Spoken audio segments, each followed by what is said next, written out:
Good day everyone, I am Aniñon from PSP 2A. So, for today's discussion, I'm going to tackle about or discuss about the adrenal gland. So, the adrenal gland and its anatomy. First, what is adrenal gland? Adrenal gland, also known as suprarenal gland, which are located on top of your kidney and are small triangular shape. So they are part of the endocrine system, which has a various hormones that are essential to the function of your body, especially or specifically the cortisol, aldosterone, androgen, and the adrenaline. So there are two main parts of the adrenal gland. First is the adrenal cortex. So itong adrenal cortex, ito na yung adrenal gland. So it is a big triangle, and yung middle portion doon is the medulla, the adrenal medulla. So this adrenal cortex has three main layers. So first one is the zona glomerulosa, second is the zona fasciculata, and the zona reticularis. So, what is the zona glomerulosa? So, zona glomerulosa is the first layer for the adrenal cortex. And the hormone that comes out to this zone, to this layer is aldosterone. The second one is the zona fasciculata, or the biggest part or layer in the adrenal cortex, which is the hormone that comes out to this is the cortisol, mainly for the glucocorticoid. So and itong zona reticularis is the third layer for the adrenal cortex, and the hormone that comes out to this is the androgen, mainly for the testosterone. So the clue for this layer is the G, F, and R: zona glomerulosa, zona fasciculata, and the zona reticularis. So what are the hormones of comprises these three: cortisol, aldosterone, and androgen? It is a steroid hormone. So when we say steroid hormone, these are molecules that acts as a chemical messengers in the body. It is derived from the cholesterol and are very small lipophilic compound that plays a number of vital roles. It synthesizes gonads, adrenals, and placenta during gestation. And the reason why it is important, it is because these hormones are lipid soluble because they are steroid. Because of that, they able to go through in the cell and into the cell nucleus. It is important to know the hormones because there are hormones that affects the transcription of protein in the nucleus, and it causes the proteins to be made that can be exploited. So it is important because when you go you have a hormone that are protein that are secreted in the blood will hit a receptor on the surface of the cell, which will cause to happen almost immediately. However, in steroid hormone causes changes that happens more slowly. So ang protein's hormone is faster than the steroid hormones. So remember the three layers of the cortex, adrenal cortex. There are hormones that comes out to those three layer. Yung una is For the zona glomerulosa, the hormone that comes out to this is the aldosterone. So when we say aldosterone, it is a mineralocorticoid that plays a certain role in distal cumulative tubules. It causes reabsorption of sodium and dumping of potassium and protons. So it regulates in the blood pressure in the body and the levels of your sodium and the potassium. So the zona glomerulosa making mineralocorticoids mainly for aldosterone. So the second one for the second layer is the zona fasciculata, which mainly for the cortisol. So cortisol is a glucocorticoid that signals the body that we need to increase the ACTH. So when we say ACTH, it is also called as adrenocorticotropic hormone. Adrenocorticotropic hormone. And this cortisol is mainly for our stress response. So the ACTH or adrenocorticotropic hormone is a polypeptide tropic hormone produced by and secreted by anterior pituitary gland and often produced in response to biological stress. So your adrenal gland release cortisol during you are stressed to help your body to get an extra energy to boost, or simply says it regulates your body responses when you're stressed. Kung stress ka, ibig sabihin mataas yung cortisol mo. So the zona fasciculata makes glucocorticoids mainly for the cortisol, and it's the major or the largest layer in the adrenal cortex. The third one is the zona reticularis, mainly for androgens. So when we say androgens, it is a male secondary characteristics.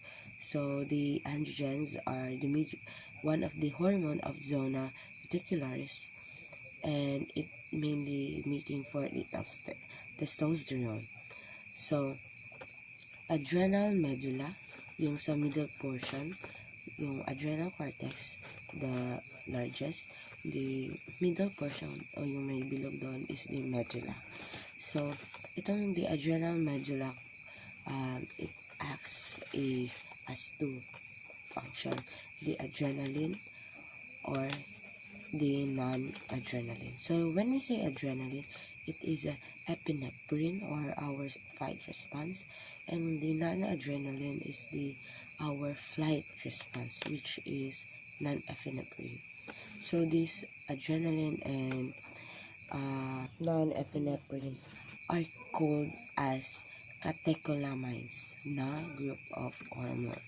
So yung kanina yung cortisol, aldosterone, and androgen are steroid hormone. Itong adrenaline and non-adrenaline are catecholamines hormone. So these two hormone, adrenaline and non-adrenaline, are capable of increasing your rate and force of heart contraction, increasing blood flow to your muscles, brain, and assisting in glucose metabolism. So when you are in a volleyball team at habulin mo yung bola, depende kung mas lamang ba yung adrenaline mo, yung adrenaline rush, or yung non-adrenaline, yung imbes mabilis yung kilos mo naging mabagal. So let's move forward to the most exciting part of this discussion, the disorders. So these disorders associated with the adrenal glands are the disorders or diseases that we can get when too high or too low of the production of the hormones in the adrenal gland. So the first common of the adrenal gland disorder is Addison's disease. So Addison's disease, it is a primary adrenal insufficiency. It is a rare autoimmune system that causes your adrenal glands to not produce enough cortisol and aldosterone. So it is called as primary adrenal insufficiency. And when your pituitary gland doesn't release enough of the adrenocorticotropic hormone, which activates your adrenal glands to produce cortisol. So, ibig sabihin yung pituitary gland natin yung parang main source ng AZTH natin to produce enough cortisol in our body. So, what does Addison disease affect? So, ano ba yung naapektuhan niya? Ito yung mga autoimmune polyendocrine syndrome, and most common to the ages 30 to 50 years old, and it affects a type 1 diabetes, pernicious anemia, Graves' disease, chronic thyroiditis, dermatitis hypertiformis, vertigo, and myasthenia gravis. So how common is Addison disease? Addison disease are rare in the United States. It affects 1 in 100,000 people. So what are the symptoms of the Addison's disease? So the Addison's disease symptoms include the following: steadily worsening fatigue, patches of dark skin or hyperpigmentation, especially around the scars and skin's craters and on your gums, abdominal pain, nausea and vomiting, diarrhea, loss of appetite, and unintentional weight loss, muscle pain, muscle spasms or joint pain, dehydration, low blood pressure, which can cause lightheadedness, changes in mood and behavior, craving for salty food, and low blood sugar. So this Addison disease, pasok dito yung Addison crisis. So the symptoms of Addisonian crisis is extreme weakness, sudden severe pain in your lower back, belly or legs, feeling restless, confused, afraid, or other mental changes, severe vomiting, and diarrhea, potentially leading to the dehydration, low blood pressure, and loss of consciousness. So, meron ding when it comes to the cause of the Addison's disease, meron rin pala nagsasabi na it caused, some says tuberculosis was major cause of Addison disease, and the less common cause or repeated infections, and one cancer cells from another part of your body invade your adrenal gland, bleeding into your adrenal gland, surgical removing of your adrenal gland, and amyloidosis. So the diagnosis and test of Addison disease usually develop slowly over time and are usually vague and common to the many different conditions. It often leads to delay in proper diagnosis. So itong kailangan siyang ma-diagnose ng maayos. To officially says na meron kang Addison disease. So what will test to be done the Addison disease? First is the blood test. It measures the levels of your sodium, potassium, cortisol, and ACTH in your body. And the second one is ACTH stimulation test. It measures your adrenal glands responses after you're given a shot of artificial ACTH. If your glands low levels of cortisol after the shot, it may be not functioning well your adrenal glands. Pangatlo is insulin-induced hypoglycemia test to determine if your symptoms are due to problems with your pituitary gland instead of your adrenal gland. It measures blood sugar levels before and after the injection of the fast-acting insulin, which could lead to drop a blood sugar. And pang-apat is computed tomography or CT scan. It uses computers to combine X-ray images into cross-sectional views to evaluate your adrenal glands or pituitary gland. So, how Addison disease is treated? Some says that it's replacing the missing hormones, cortisol and aldosterone with the synthetic version of them. So, ito yung mga drugs. Sa cortisol, meron tayong drug na hydrocortisone, and the aldosterone is it replaced by the drug named fludrocortisone. And the dosage of this is different from one person to the other person. So the second one syndrome is the Cushing syndrome. This condition happens when your adrenal glands produce too much cortisol. And some says that causes of Cushing syndrome are a use of glucocorticoids medication, pituitary tumors na nagproduce ng too much ACTH, adrenal cortical tumors, some says na lungs, pancreas, thyroid, and thymus tumor. So, itong tumor typically cause cortisol levels found in Cushing syndrome.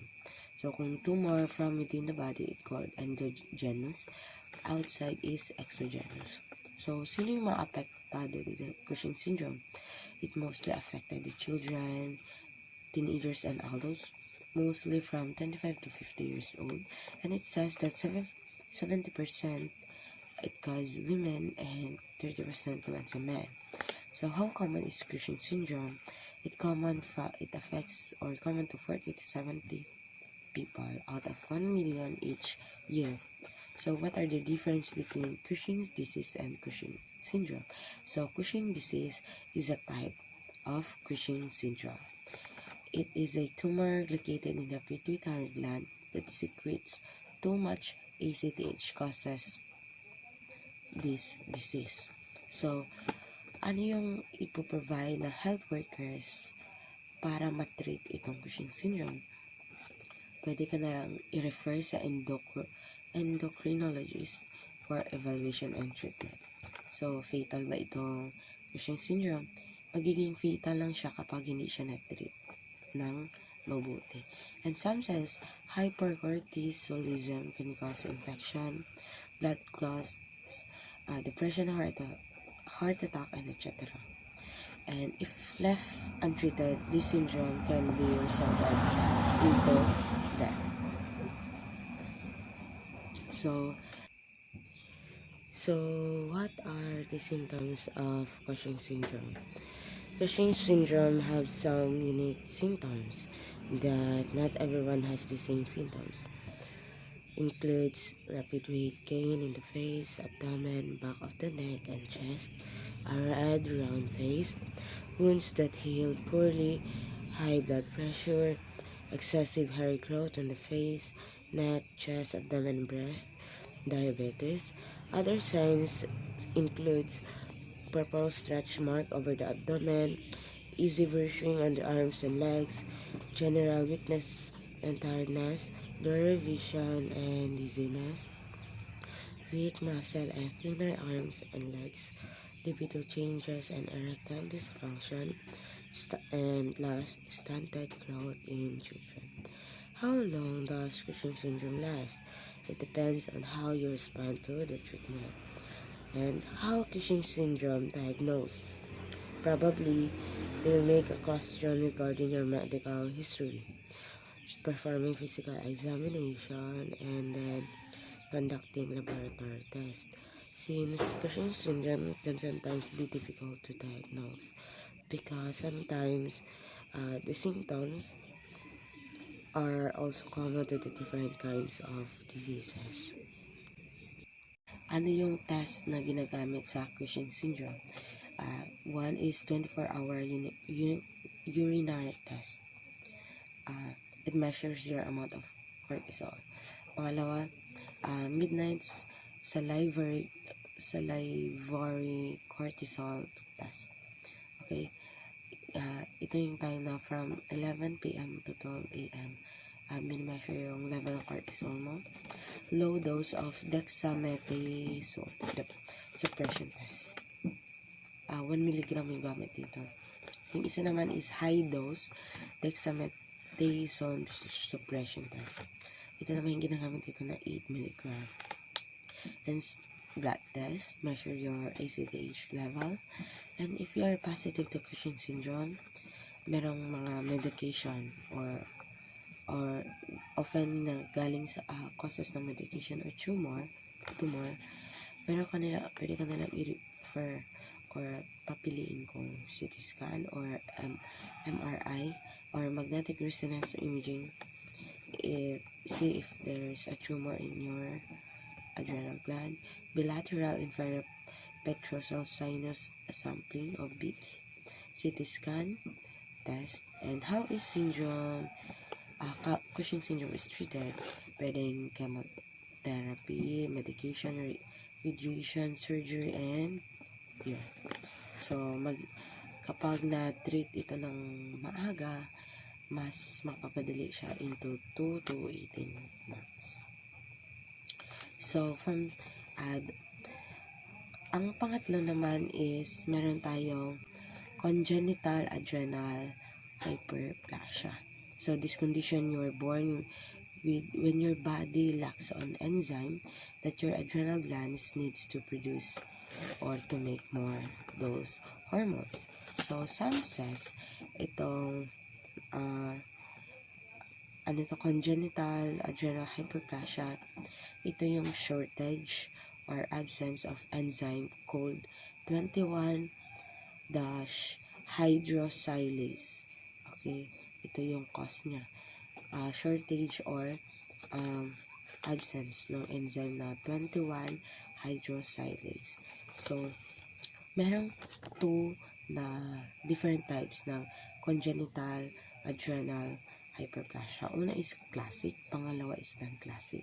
So, ang classic, the difference between classic and non-classic.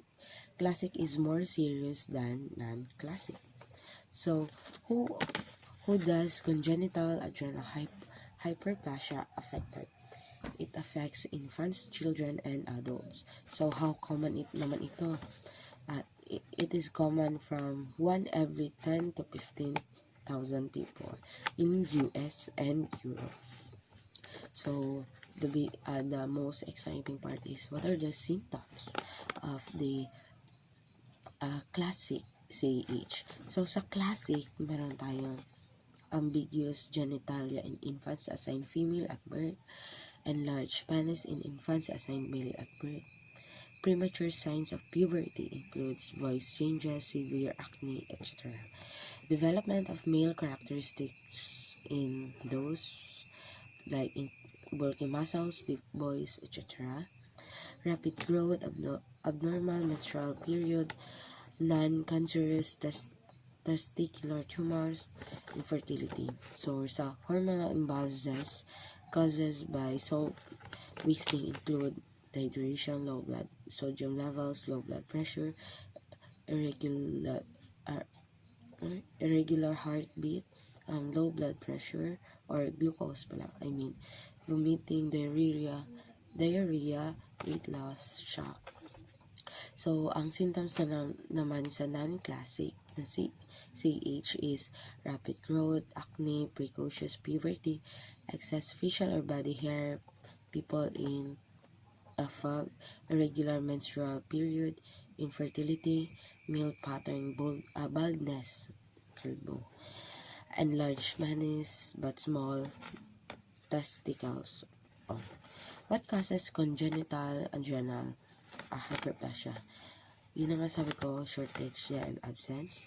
And how is congenital adrenal hyperplasia diagnosed?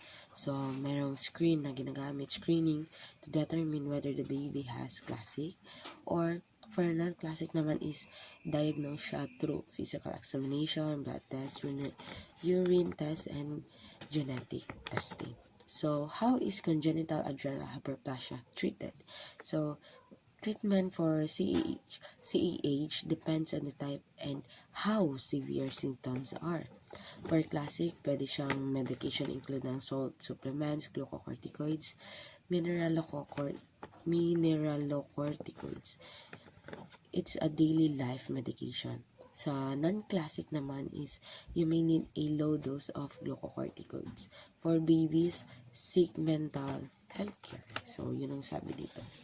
So, pang-apat na disorder is hirsutism or excessive hair growth. So this condition happens when women and people assigned female at birth develop excessive hair growth due to high levels of androgen, which your adrenal glands make. Okay, so who does hirsutism affect? It mainly affects women and people female at birth, assigned female at birth. So, AFAB yun. Kapag sinabing assigned female at birth, AFAB. Kapag sinabing assigned male at birth, AMAB. Okay. So, how common is hirsutism? So, it affects 5 to 10% women and people assigned female at birth who are around childbearing age. Tapos 40% naman sa mga women na during their time or some point of their time. Parang biglaan yun. So what are the symptoms of hirsutism? The main symptom niya is dark hair growth. Okay? Another symptom is virilization. When we say virilization is a condition which you develop the secondary sex men characteristics and people with a FAB or yung assigned female at birth. So, virilization occurs when your androgen levels are high. So, virilization is yung androgens naman natin mataas. So, some common secondary sex characteristics you may develop from virilization include deep voice, decreased breast size, increased muscle development, clitoris enlargement, increased sex drive, and acne. So, what does hirsutism look like? Hirsutism causes thick, coarse, dark hair to grow on parts of your body that would commonly grow as fine, thin hair. For example, hair may grow thinner or thicker and coarser on your face, chest, back, lower abdomen, upper arms, or lower legs. So, next is meron ding iba't ibang cause ni hirsutism. Ang una dito is the natural production of the androgens. So, ibig sabihin yung sobra. Pangalawa, yung polycystic ovarian syndrome, PCOS. 70% to 80% of all people with PCOS develop hirsutism. Symptoms of PCOS include acne, abnormal menstruation, diabetes, weight gain, and fertility problems. Tapos, ang pangatlo naman na cause ng hirsutism na sinasabi is postmenopause. The hormonal changes that may lead to increased facial hair like mustache or whiskers. So, Cushing syndromes. Yung too much of cortisol. And some other conditions are medication like antibiotic, steroids, testosterone, cyclosporine. And how hirsutism diagnosed? Including physical examination to determine the extent of the uncommon hair growth. There are not any other physical sign that may accompany the hair growth like acne. So what tests will be done to diagnose hirsutism? Blood test to check your hormone levels, ultrasound to examine your ovaries and uterus, X-rays to evaluate your ovaries and adrenal glands to rule out other conditions. So what are the treatments of this option? Yung weight loss, option nito treat medication like birth control pills and fluorinethine, skin cream, etc. Hair removal options like electrolysis and laser hair removal. Home remedies like bleaching, waxing, and plucking. So, ang ikalima natin na syndrome is the Cons syndrome or the primary aldosteronism. So, this Cons syndrome, this condition happens when your adrenal glands produce too much aldosterone. Too much aldosterone naman. Yung kanina, cortisol and aldosterone, Ito naman, too much ng aldosterone, ang Conn's syndrome. So, who is likely to have Conn's syndrome? Low blood pressure levels, high blood pressure starting before age 30, high blood pressure requiring 3 or more medication to manage, and adrenal mass. So, symptoms ng, ano muna yung causes ng primary aldosterone? Cause niya, it results from overproduction of aldosterone by adrenal glands. Rarely, Conn's syndrome occurs because of an inherited disorder. Second, cancerous tumors in one or both adrenal glands cause Conn's syndrome. So, what are the symptoms of Conn's syndrome? Generally causes high blood pressure with low potassium. So, generally daw, it causes, ang causes niya is high blood pressure with low potassium. Pero, it says other symptoms include excessive thirst, fatigue, frequent urination, headache, muscle cramps, visual disturbance, and weakness or fainting. Yan. How Conn's syndrome diagnosed? So, it diagnosed by measuring the levels of hormones like aldosterone and renin along with the electrolytes including sodium and potassium in patiently with high blood pressure. Electrolytes are minerals that help balance the amount of water in your body. Nire-recommend nila yung CT scan and MRI or the magnetic resonance imaging using radio waves and high-powered magnets. Next, how Conn's syndrome treated? So, if both aldosterone produced by both left, dalawang adrenal mo is usually binibigyan kanila ng gamot na name spironolactone or aldactone or epinephrine inspra.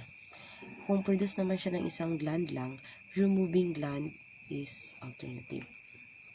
So, doctors may also recommend lifestyle changes like frequent exercise, limiting alcohol intake, reducing sodium in your diet, and stopping smoking. Yes. So, ang ika-anim na disorder is massive bilateral adrenal hemorrhage or yung tinatawag na water hose Friedrichsen syndrome. So, ano ito? Itong water hose Friedrichsen syndrome. This is an acute condition that leads to adrenal gland. Okay? That leads to adrenal gland failure due to bleeding into the gland.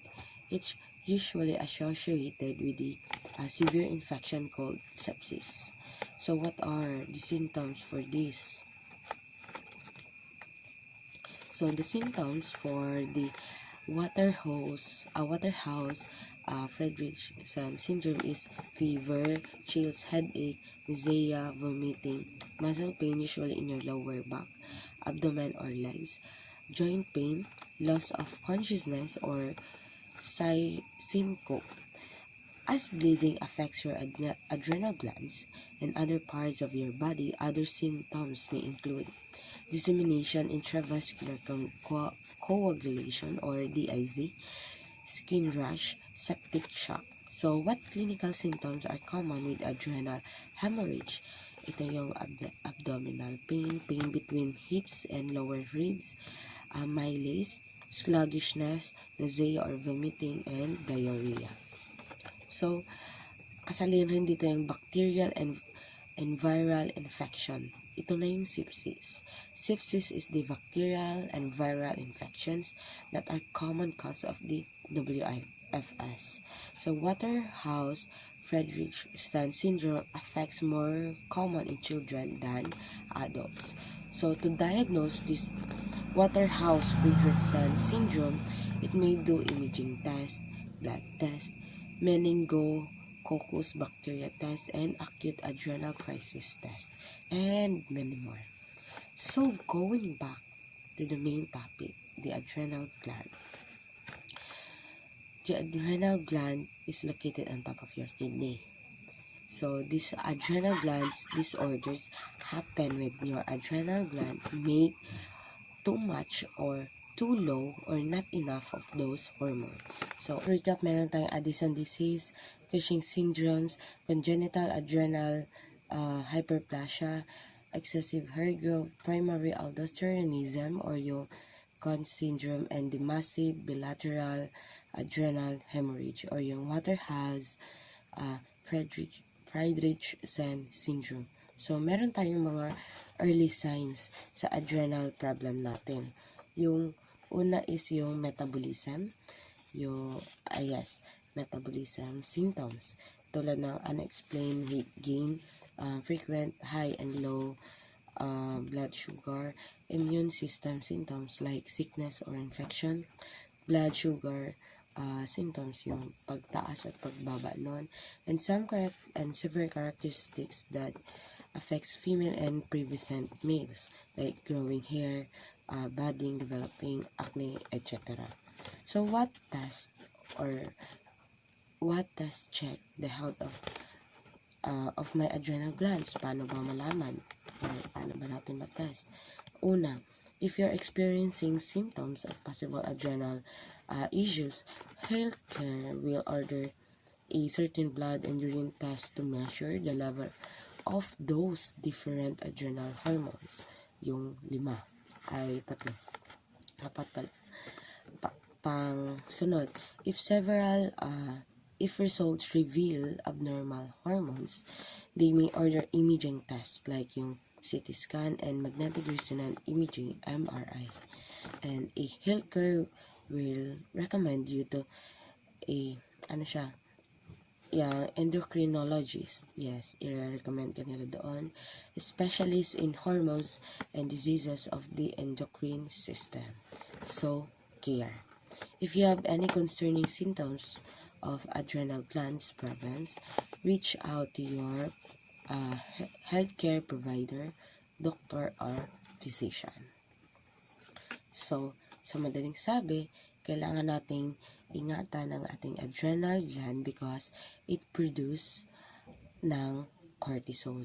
As I'm going to end this discussion, I have prepared one question for you to answer to reflect to my discussion if you really understand or understood what I'm trying to express or to point out. So, my question is, what will happen to your body if you surgically remove one of your 2 adrenal glands?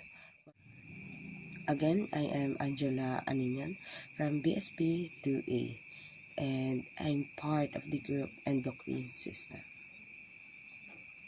So that's all. I rest my case.